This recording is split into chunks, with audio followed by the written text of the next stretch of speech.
You're watching the Team Nerd Tech Show with your hosts, Tim Gillen and Ruthie Kerwin.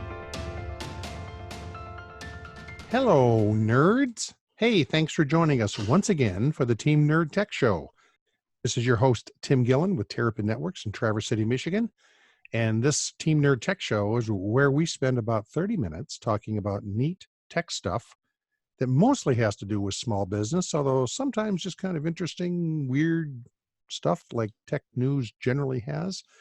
But we do small business tech support up at Terrapin Networks in Traverse City, Michigan, focusing on the smaller size company, 15, 20 computer users, that kind of thing, kind of a specialization in just those small companies that use technology a certain way. But the Team Nerd Tech Show talks about all those things that have to do with the small business and tech and gadgets and gizmos, and sometimes a really good tech tip or two to help you through your day as a small business owner. So we are joined this week and every week by my co-host in Queens, New York, Ruthie Kerwin. Ruthie, what have you got for us? Hey there, Tim. Hello. All right, so interesting things today, covering a wide range of topics, just like you and I usually do every week here on the Team Nerd Tech Show. So first up in tech news, we're going to be talking about something called GPS-3. So I want you to give me kind of like the lowdown on that. We're also going to be moving into how Amazon and Facebook have been doing kind of like this joint crackdown on third-party apps and the amount of information that they have the ability to access on our own, which, if I'm going to guess, sounds like they're being really cool and helping our data not get out there, but I'm sure there's some sort of weird nefarious things knowing about those companies. And then the last thing for Tech Gadget today, we're going to talk about a special new mode that Gmail has that has us both you and I as nerds gets us very excited. Yeah. Gets us very excited. Yeah. So first off, let's talk about this GPS-3. I'm sorry, so what is it exactly and how is it different from a normal GPS? Yeah, GPS-3 is the current version of GPS that we use right now, global positioning satellites. That's what's in the navigation on your car if you have that, or certainly on your phone, on your smartphone, is actually GPS-2. It's the second generation of GPS. And the new one, GPS-3, is going to be fully rolled out, it looks like, by 2023. There's already some satellites in orbit they've already started to roll this out, but it's going to take about 3.5 years for it to fully roll out. Who's they exactly when you say well, they? Who rolls out the GPS? GPS is primarily done through the United States government, and the Air Force is what got it started, Air Force and NASA. Mm-hmm. GPS is at its heart a military technology. Okay. And the idea with global positioning satellites was that you could have a little chip in a device. Used to be you could buy these, well, people still use them, handheld Garmin's and that kind of thing, right? So that it would tell you where you were in a map, and you could download, and mostly folks tend to use their phones for that now because phones have a little GPS device in them also. A GPS chip, which talks to a satellite if it has a clear vision of the sky, and can, by using triangulation, which is really using two satellites and you. Okay. Right. So you're on the Earth, and it finds one of two satellites and triangulates. The current level of GPS can find you to about 10 meters. That's about 33 feet, right? Okay. So that's why sometimes you might be driving along in your car, especially if you're in neighborhoods, if you're in a city and you're off by a street. Maybe you've noticed that before. Yes, I did. I drove from New York City to DC and back again last week. And that makes a lot of sense as to why I would be passing the exit and it would say, take exit 8. And I was like, that's the exit I was at. Right. And so, because they can only get you so close. And of course you're moving at that point anyway, which makes it a lot more difficult. But that's why you can be off by up to 10 meters, whereas GPS-3 now changes that from 1 to 3 meters. Now you're down to 10 feet, not 30 feet. That's a big difference. Oh, wow. That is a big difference. Yeah.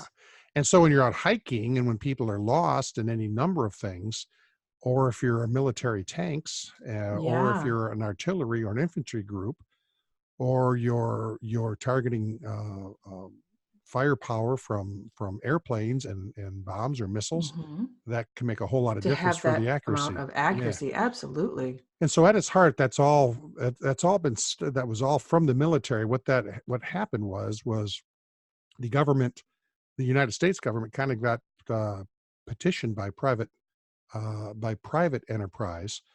Hey, why can't we use this too? It doesn't cost them any extra.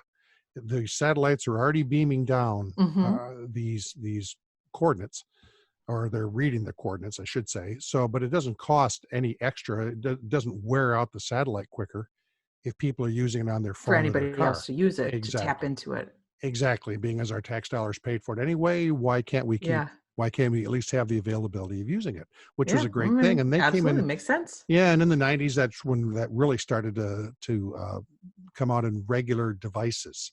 And you could buy GPSs. They used to be able to buy them for $150. You'd mount them up on your dash of your vehicle. People don't do that as much now because it No. tends to I be mean, you built into the never see that car. anymore. Or You your don't see this. phone. You don't see it Yeah. as often, or people are using their phone, their smartphone. Which again, all these kind of devices are perfect for that, and it's easy to put most new cars have a little pod up on top of the hood of the car. The GMs tend to look like a fin. The Fords kind of look like a little hockey puck, Uh-huh. usually right up on the roof of the car or somewhere around the windshield. Okay. And that's what that is. That's your GPS device. Oh, That's what's okay. reading them, All because right. they used to have them down underneath the dashboards, and they didn't read as well, so they started putting them up So the above. higher up, that makes sense. Yeah, Yeah. and that's also where you get satellite radio, and where OnStar works for the Of GM cars. course. That Okay. that that Okay. same little puck, that same little antenna is used for all those things. So now that little puck, where it used to talk to one type of satellite, it can start talking to a better type of satellite. Well, So once does that once happen with they're an update? Like, how does that happen? no, it's not going to happen. You'll have to have a newer car once all these are rolled Okay. out. Oh, Yeah, okay. it does not look like, from what I've been able to tell from everything on it, uh, there won't be an update you'll be able to do to a terrestrial device that'll suddenly read GPS 3. Now they're saying that they might actually have that working. I think there's going to be a little bit different electronics there.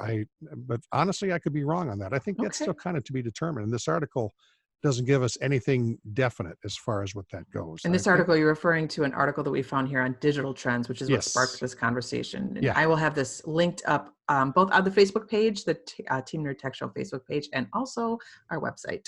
As regular listeners know, I say every single week, but all of our links are always available at teamnerdtechshow.com. Yeah, teamnerdtechshow.com. yeah, So, okay, well, from here, let's move on to what we wanted to talk about with Amazon and also Facebook. They're not doing this together. They're kind of doing this independently of each other, but at the same time are starting to crack down on third-party apps that have been scraping data information. Did I yeah. say that No, that's a correctly? very good way to put it. Okay. And this is coming. The big one we saw in this Wired magazine had a pretty good breakdown of this as far as Amazon goes. And Amazon, if you are a seller on Amazon, if you have a store that sells things on Amazon, what you are using is the Amazon Market Web Service. These are APIs. That an API again is a application programming interface, and that means you can have some software that runs, let's say, at your warehouse that has inventory on it, and you can set this up directly to communicate with Amazon servers. So if I go out there to buy Three uh, t-shirts, then a T-shirt or a TV from okay. you, I can see how much is in stock, Okay. and you can update Amazon that there's no more in stock. You can change your pricing as you may want to change it So because the so stock gets down. you can have your store essentially communicate with Amazon without having to Yep. like make And, phone calls or okay. and that's why you can look on Amazon and you can see a variety of different sellers that will have a particular device, and they'll tell you how long it's going to be before they can ship it. They'll tell you what Yeah. their actual cost is, and they'll How tell many you if they they have have it in left. stock. Yeah. Exactly. And that's all because they've made this real easy to take your inventory system, just to use that example, back at your warehouse or whatever warehouses you're using, even if it's some kind of just-in-time delivery, Oh, like a drop ship, you like a mean? drop ship. But Okay. you can set all this up to talk to your warehouses into Amazon. So when I look out there for that boom box I want to buy for my big garden party, I can see exactly how many are in stock. People still buy boom boxes I anymore, don't Dad? know. I don't know. I think you're dating yourself I'm a not even sure little if they bit still there. have garden parties. I'm not so so I'm not sure. Anyway, I'm just Yeah. teasing you. No worries, no So worries. what are people doing here now that Amazon is cracking down on Well, all exactly? that's supposed to give, all that you agree to do when you set up an API is to The only data that you can exchange on the customer side is what sales tax is for and shipping. Okay. That's all you're supposed to know. And About where somebody about yeah. that's So so if I'm buying this boombox for my you're garden buying the party, boom box for the they garden would only party, know that I'm in Queens and what my that means what my taxes are. your taxes are and what the shipping rate would be because their Got it. warehouse might be in Kansas. Okay. And so that gives them your zip code so that they can structure a shipping rate and tell you what the shipping cost is. But the thing is, Amazon knows more about me than my location and my shipping or Amazon my does. taxes. Amazon does, and you've Amazon agreed to does. that with Amazon. But Of course. Amazon does tell you that we're not going to share that with people who we don't who Sorry, check. Can you say that again? My stupid alarm went off. Amazon does. Amazon knows this, but they told you that we're not going to share this with just random people who sell through us. Uh-huh. That you're that yeah, you've agreed to, but we're Amazon. You don't need to worry about us. We'll But take care we'll take care of you. of you. But we're not going to share that with people in Kansas who sell boom boxes Okay. for garden parties. Okay. So the whole idea there is that that's part of the agreement, the terms of service, if you will, that Amazon has with this warehouse in Kansas selling the boom boxes through this API. And Okay. what's been happening though is Amazon did not do a good job of actually buttoning that down, Of hiding it essentially, of hiding that hiding it access. essentially. And they Okay. also did not enforce that these sellers were not supposed to get this info. So some people made some apps where they would scrape that data and then resell that for more advertising. So Or now they it's were just also saying here they were using it for retargeting purposes as well, because this is where we start to get into the Facebook part. Because right. here, some people were they were scraping the info. Tell me if I'm missing a step here. What I'm reading is that it looks like people were scraping the info of data people and then using that in a retargeting ad campaign on Exactly. Facebook. Okay. Exactly. Okay. And selling that to Facebook. So now we've got Ruthie Kerwin, and here's her address, and here's her other interest. And by the way, she likes boom boxes, and by the way, she likes garden parties. And then Facebook goes, oh, cool. She Yeah. also likes these things. So we'll connect her and show Yeah, her ads. exactly. And we're going to Got share it. this with all of her friends because they probably like boom boxes and garden parties too, because My they're friends friends with totally Ruthie. like, yeah, my Well, friends we're totally all love down boom with that. boxes and Yeah, garden parties. absolutely. But that's what there was supposed to be Okay. a wall there, if you will, that wouldn't happen.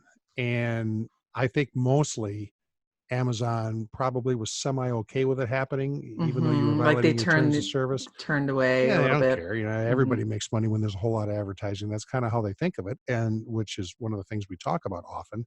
But that's not what we as consumers want or should expect.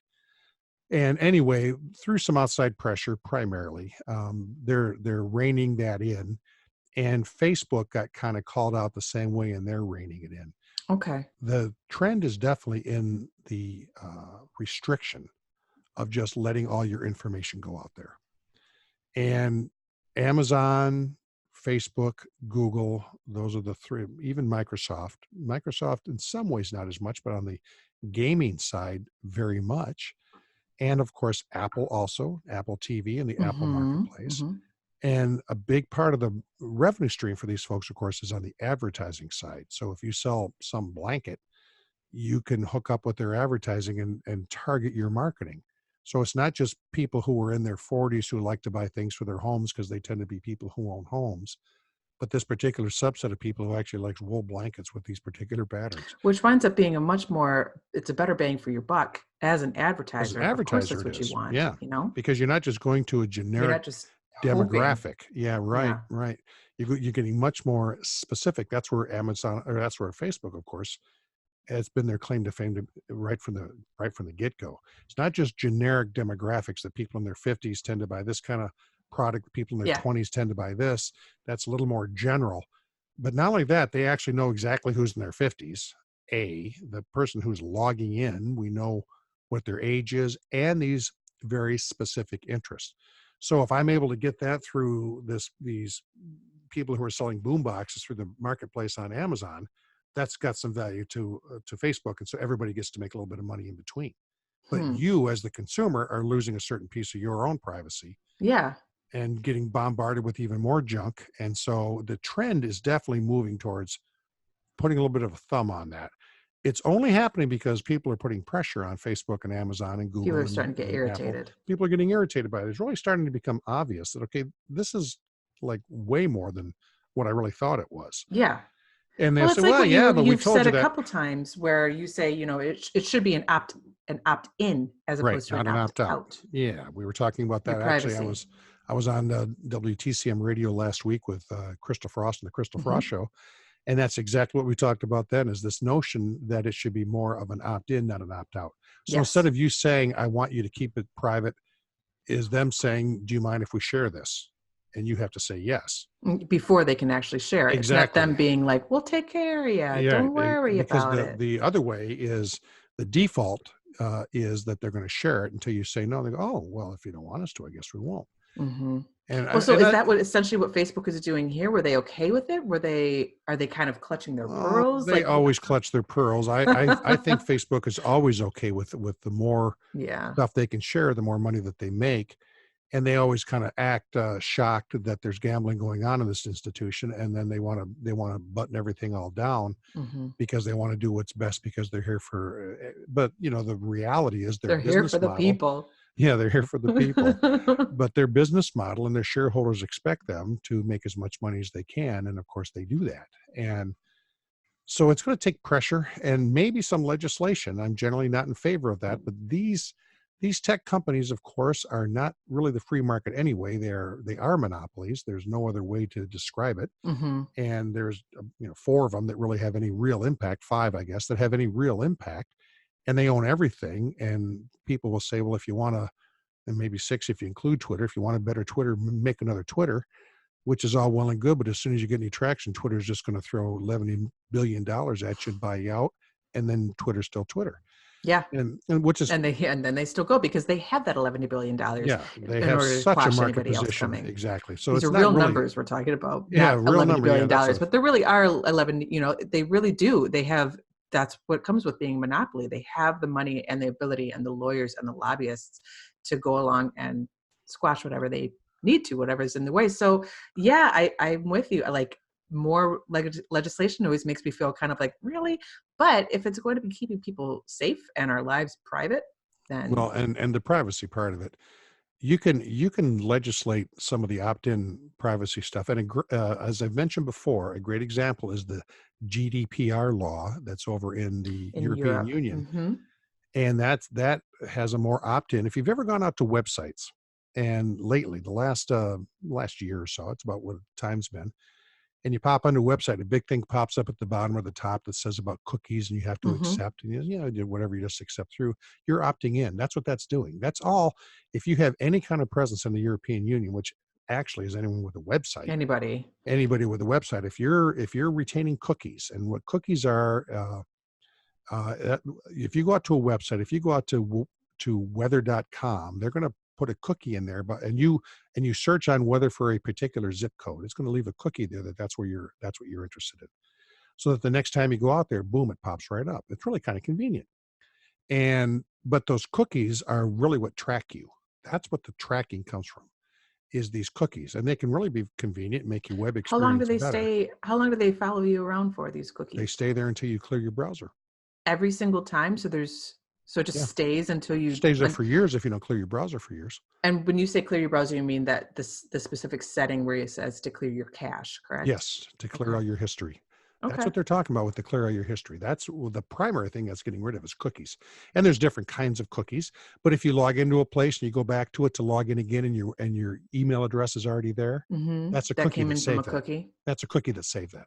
Okay. Yeah, that's exactly what that is. And just like your location stuff, if you're have a particular brand of car and you go out to a forum looking at that car, went out to a place to buy parts for the car, and you put in that you've got a 2013 Ford F-150, and then you go back 6 months later, and it boom has your 2013 Ford F-150 there already. It's because the cookie's been sitting there that whole time. Or if it remembers your password. Yeah. Well, the password Okay. actually, that's a function of the browser. That's the browser That's not a itself. cookie? That's not a cookie. That's the function of the browser itself that saves that. The technology is not drastically different than a cookie, but the Okay. website itself does not save that. But if I Oh, go out, okay. So I get it yeah, now. So a cookie is really a website specific. It's yep, not a browser thing. So exactly. it's the website itself. This is like their tracker on you is a It's cookie. exactly what it is. Okay. And to a lot of things, a lot of part of it, that's fine. I don't mind that. I mean, that's okay. I don't know that it's a violation of my privacy when I go back out to buy parts at some truck place that sells truck parts, or if I'm into dune Hmm. buggies or motorcycles or anything like that, sports or musical Yeah. instruments, Yeah. whatever interest you might have, and you go back out there and they've remembered the fact that it's now Ruthie looking again at this particular that you play guitar, or and that's what they sell. There's, or it's a forum and that's what they talk about. Then that's not That's a super fine. violation of privacy, I No, guess, especially if you're opting in, because, so this is the point that we were especially if saying, you're opting because in. you opted in to have the cookie track you, correct? Yes. So this forum that's for guitar players, and says, it pops up at the bottom and says, now we're going to track this. Is that okay? And you can say no. I And always say no. yeah, and which is fine to do, but Yeah. you can say no. Now, when you come back, you're going to have to put all your stuff in again, maybe that you like Yeah. guitar, and you know, whatever it might I'm be, fine with that. and you might be fine with that. But at least this way, it pops right up in big letters. It's not the way the law is written in the European Union, which again I think is a very good law. It's not fine print. It can't be fine print. It can't be 14 pages. It's got to be no more than X amount of words, and it has to be in a certain size font so that it says right there, we track these cookies. Here's why we do it. Say yes or say no. Do you think that legislation will come into the United States at some point? I don't see anything that's moving towards it right now, but Really? I wish it would. And Yeah. one of the key point of the GDPR law is the right to be forgotten part. Yes, I've always thought that that was the best part of that The law. terrific part of it. It Yeah. is. Because right now you can't be forgotten. So, I mean, you see some of this stuff where somebody gets, the cancel culture, as they call it, Mhm. loses their job or whatever because of some silly post that Some they did when dumb they were tweet they sent in 15 or 16. 2005. Yeah, right. When That they they may were, have completely different views. oh May have been yeah, educated. Their lives may have changed drastically since then, but because they didn't go back and delete a tweet from 2005, I suppose they could still hold those views. yeah, but you can't delete it even. I mean, keep in mind, it pretty much stays out there. Yeah. So your ability to be able to tell Google, I want everything about me removed as of this date, and that Google has to actually spend the money to do it. And the European Union says, if you're gonna be over here, you're gonna have to do that. If one of our citizens, if someone in the Republic of Ireland or someone in France who's part of the EU says, I want to be forgotten and I want my account deleted and everything about Actually deleted, on. not Facebook deleted. You can't, if you can't see me, I'm doing the air quotes right now. Yeah, Facebook does right. not actually delete you if you delete They your don't delete account. anything. You just No. have to basically reactivate your You account. reinstate it It essentially. sort of Yeah. goes inactive. Everything you ever posted is still out there and they're still selling it. They still own it. And so the right to be forgotten says that actually, because what Google and Facebook and those people like to say, geez, that's really hard for us to do. You have no idea how this works. That's really difficult. And the European Union, to their credit, said, yeah, it's not that Yeah. difficult. And Anyway, do yeah, it anyway. anyway, do it Yeah. anyway, which is, Yeah. and magically they're able to do it when they need to. It costs them a little bit of money. So their massive, ridiculous profits just become semi-ridiculous. I mean, Just become massive, not just becomes ridiculous. massive. Yeah, massive and Yeah. semi-ridiculous. So it's not even actually all that expensive for them. It's all just programming, and once it's been done, it can all take care of itself after that. Well, let's talk about cleaning up and changing up our apps in terms of this Gmail and its new mode that I alluded to earlier that would make us as dorks get excited. But it's Yeah, about how Gmail is starting for the first time. Finally, they're doing a dark theme, which is yeah. kind of cool. So talk me through, what is it? We talked about this briefly in episode 10, way back in the archives in episode 10. But what is dark mode exactly? And Well, why what should I dark mode care? does, and we're talking about primarily in a smartphone, although a lot of us use it on our computers and stuff a Or lot too. laptop But or tablets too? or tablets, yeah. But on a smartphone, and what dark mode does is instead of having white text, excuse me, black text on a white background, you have white text on a black background. Okay. Uh-huh. So everything in the background is black instead of being white. So normally we look at paper and we're looking at black letters on a Yeah. white paper, Yeah. and which is what computers have always done too. Well, there's two things about that. Number one, as far as battery life is concerned, on a smartphone, especially with a smartphone with an OLED display, OLED, organic LED display, Okay. and the way that an OLED LED display works is everything is always black, meaning there's no lights turned on, but only when there needs to be a light turned on is there a light turned on. So if your screen is locked and it shows the time at being 11:17, The only things that are lit up is the 2 1s, the colon, and the 1 7. Everything Yeah. else is black. Now that saves the battery. Older displays, the black Need used as all that much extra. Got well, it. the black was black lights and the Yeah, yeah, white was yeah. white lights. Okay. Now the black is no lights and the white is white lights. All right, so it Which is, saves the and that's battery. how a dark mode works. It's a no light with white light. No, no. What I mean is OLED works if there's a black background, there's no lights, so that saves your battery. So if you go to a dark mode, now all of a sudden you've got black all the time in the background, and therefore Yeah. your battery gets saved more because there's less lights that have to be turned on. Okay. So even when you're reading your email, the only thing that's getting any power to turn on any lights are the part that's white text. The black doesn't have to take any power. And that's better for That's your where, eyes too, isn't it? and the side bonuses is why a lot of us like it even just on our laptops when Yeah. that might be plugged in, is it turns out it's much easier on the eyes because your eye has to adjust. Because keep in mind, if we're looking at a piece of white paper, that's just white paper with dark lettering. Hmm. We're looking at our computer with a white background. That's a white light that we're looking at with black letters. It's actually our eye has to adjust. Our pupil has to close down just a little bit to be able to adjust for that white bright light. So it's easier on the eyes if it's dark. Your pupil can stay more dilated. It's not quite as having to react open closed all the time. So it's easier on the eyes long term. And by long term, I mean over an 8-hour day or. So if you're in and out of your email or your inbox all the time, this can Oh yeah, help not only your battery, but also your eyes. it's going to help your battery. As far as the phone, it's going to help you all the time, I even wonder on your what took them computer. so long. Yeah, well, and the newest Android 10, whatever, or Android 10, which is Q, I guess, right, is the newest one that they're just shipping, and they'll be shipping it on the new Pixels that are coming out here later this month in October. This is October 1st that we're recording this. Has a dark mode throughout the whole system, so it's not just in an app like Gmail.